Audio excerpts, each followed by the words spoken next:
Hi, I'm Wayne Allen Root for Personal Liberty. Martin Luther King was fascinated by the idea of refusing to cooperate with an evil system. King believed that the Christian doctrine of love operating through the Gandhian method of nonviolent resistance was one of the most potent weapons available to oppressed people in their struggle for freedom.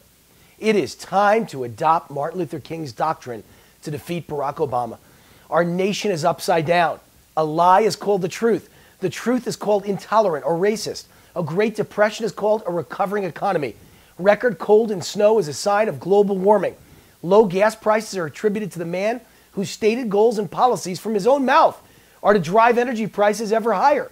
The way to save the middle class is by taxing them even more. Illegal aliens have the same rights as any American-born citizen. And of course, we can't use Muslim and terrorist in the same sentence, even if every terrorist attack is conducted by Muslims. It's all going bad, fast. We have to fight back and do it now. We have to act to take back this country from the evil destroying it. How bad are things? We have a president who described the attack by a radical Muslim who murdered 4 Jews in a kosher deli as random folks shot in a deli. Oh my gosh, he can't even admit it was Muslims killing Jews. We have a president who described 21 Coptic Christians beheaded on a beach in Libya by Muslim terrorists because they were Christians as Egyptian citizens. Oh my gosh. He can't admit it was Muslims killing Christians. We have an administration that, as ISIS beheads and burns to death prisoners, proposes the solution is finding jobs for jihadis. Oh my gosh. He wants to find jobs for people that pour gasoline over a human being and set them on fire. You want to hire them? Anyone who proposes something like that is either a madman, evil, or mentally unstable. Maybe a mixture of all three. We have a president who has set up a hotline for illegal aliens to complain about border agents violating their rights. We have a president more concerned about the rights of Muslim terrorists, Gitmo detainees, and illegal aliens than you and me. We have a president more willing to negotiate with murdering mullahs in Iran than negotiate with the Republicans in Congress.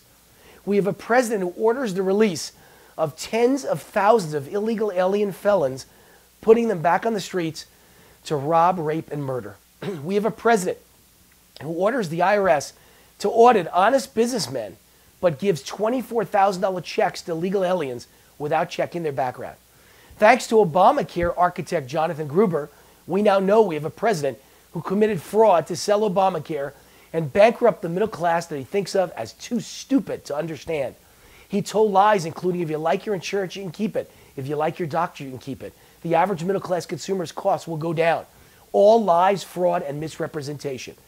Martin Luther King advocated nonviolent resistance to fight evil. Here are 4 nonviolent actions we can take right now to slow or stop the evil that's destroying America and our children's future.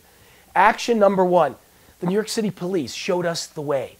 Mayor de Blasio made clear his distaste and disrespect for the police, the same way Obama has made clear his distaste for the military, law enforcement, border agents, capitalism, and the U.S. Constitution. Just as police stood with their backs to Mayor de Blasio, concerned citizens and patriots, especially Republican senators and congressmen, need to turn their backs to Obama wherever he appears.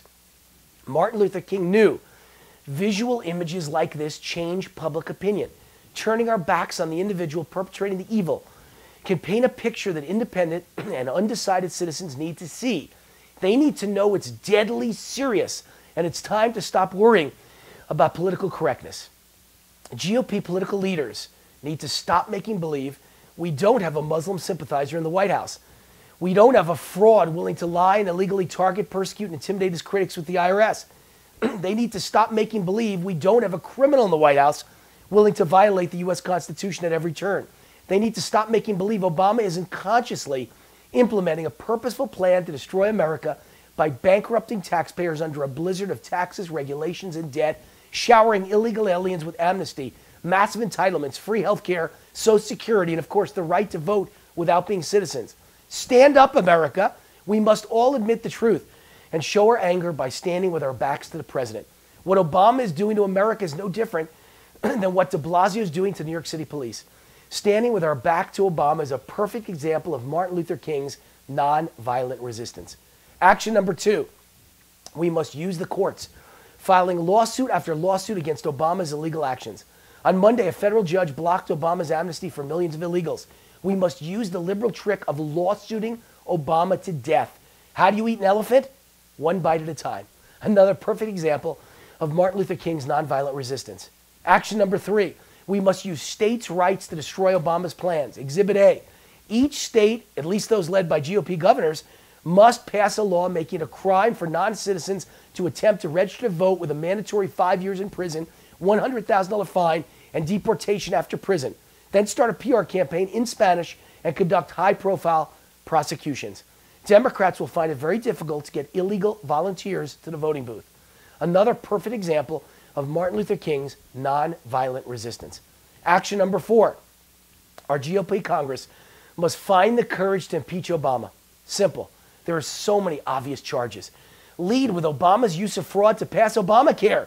Charge Jonathan Gruber and force him to give evidence and roll over on Obama to avoid life in prison for being the architect of the first $1 trillion fraud in world history.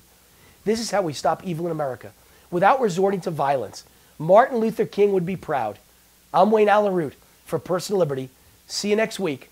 God bless America.